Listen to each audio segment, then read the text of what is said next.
Ang istorya ni Jagadananda Pandit na naggalit kay Lord Chaitanya Mahaprabhu.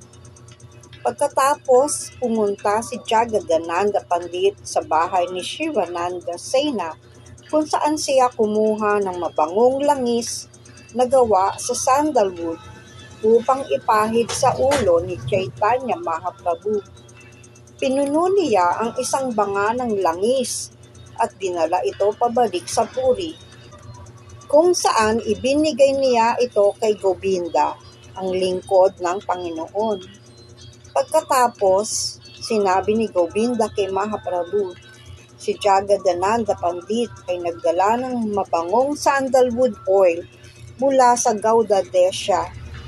Kung ipapahid ninyo ito sa inyong ulo, makatutulong ito upang maibsan ang mga sintomas ng hindi balanseng apdo at upang mawala ang hangin sa katawan. Upang magbigay ng tamang halimbawa, sumagot si Mahaprabhu, ang mga sannyasi ay ipinagbabawal ang paggamit ng langis sa katawan. Mas lalo pang hindi nararapat ang paggamit ng mababangong langis dahil pinaghirapan niyang dalhin ito hanggang dito. Maaari ninyo itong ibigay sa templo ni Jagannath. Magagamit nila ang langis sa pagpapailaw ng mga lampara para sa Diyos. Sa ganitong paraan, magkakaroon ng kabuluhan ang kanyang pagsisikap.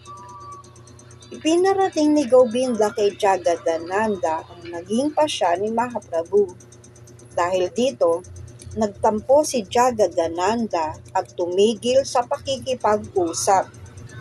Pagkatapos ng 10 araw, muling sinabi ni Govinda kay Mahaprabhu na nais pa rin ni Jagadananda na gamitin niya ang langis.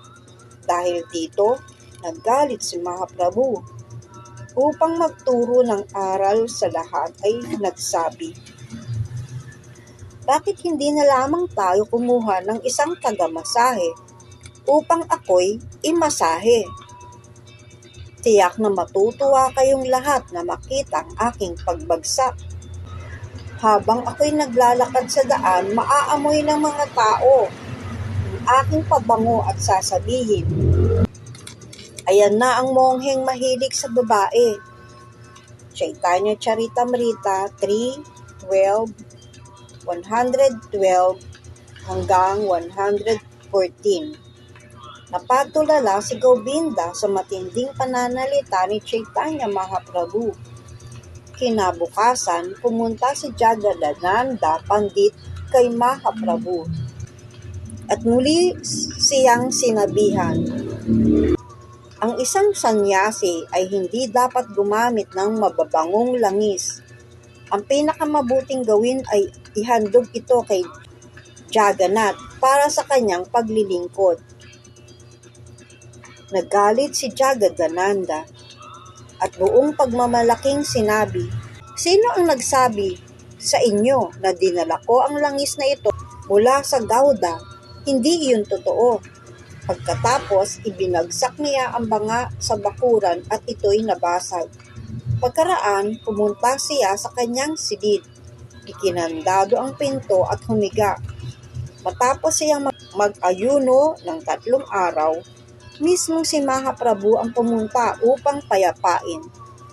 Kumatok siya sa pinto at mahinahong nagsabi, Jagadananda, buksan mo ang pinto. Ako'y maliligo muna at pupunta sa templo upang mag-darshan, makipagkita kay Jagannath.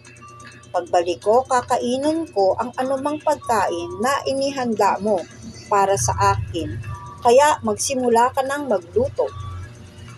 Dahil sa kanyang pagmamahal sa Panginoon, agad na tumayo si Jagadananda, naligo at nagsimulang maghanda ng pagkain para sa tanghalian ng Panginoon.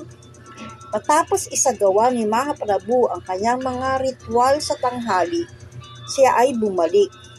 Hinayaang hugasan ni Jagadananda ang kanyang mga paa at saka umupo upang kumain. Naglatag si Jagadananda ng dahon ng saging sa harapan niya at nilagyan ito ng pinong kanin na may nilinaw na mantikilya o ghee, iba't ibang ulam na gulay, pati na rin ang mga kakanin at matatamis na kanin. Sinabihan ni Mahaprabhu si Jagadananda na maglatag din ng isa pang dahon ng saging at lagyan ito ng pagkain upang sabay silang kumain. Itinaas niya ang kanyang kamay at tumangging kumain, hanggat hindi umuupo si Jagadananda at kumakain kasama niya. Sa huli, natunaw ang pagmamataas ni Jagadananda at pumayag siyang tanggapin ang prasyad ng Panginoon matapos siyang makakain. Habang kumakain, paulit-ulit na pinuri ni Mahaprabhu ang pagkain na niluto ni Jagadananda, isang pagluluto na puno ng pagmamahal kahit ito'y nagmula sa kanyang galit. Ang sabi ni Chaitanya Mahaprabhu, napakasarap ng iyong pagluluto kahit ikaw ay may galit. Haribol.